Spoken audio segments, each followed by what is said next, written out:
एक रिव्ह्यू असा द्यावासा वाटतो की इकडची जी मॅनेजमेंट कमिटी आहे म्हणजे मॅडम अतिशय बारीक आणि बारीक लक्ष त्यांचं मुलांवर आणि शिक्षकांवर दोघांवर असतं।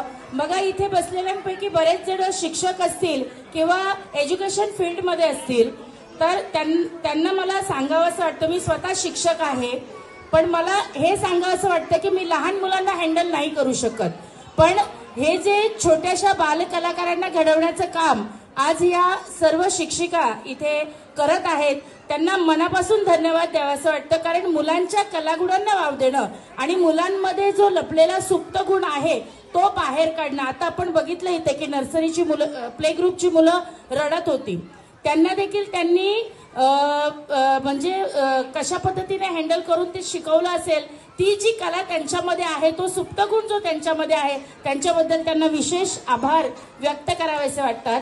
अजून एक महत्त्वाची गोष्ट ती अशी की मी आता इथे ऑब्झर्व केलं की मुलं तर नाचतच होती पण मुलांसोबत शिक्षक नाचत होते। मी स्पेशल त्यांचे व्हिडिओ काढले की ते त्यांना इथे देखील दाखवत होते की कशा पद्धतीने तुम्हाला तो डान्स करायचा आहे। तर खरंच ही शाळा छोटी असली तरी खूप चांगली आहे। आपण सगळ्यांची स्वप्न असतात की मोठ्या मोठ्या शाळेंमध्ये मुलांना घालावं, पण इथे जे मुलांना स्टेज डेअरिंगचं पण जे काम दिले गेलेलं आहे खूप छान आहे। आणि स्पेशल मी मॅडमना थँक्स म्हणेल याच गोष्टीसाठी की मॅडम खूप छान काम करत आहेत, असंच काम त्यांनी पुढे चालू ठेवावं। Thank you so much madam.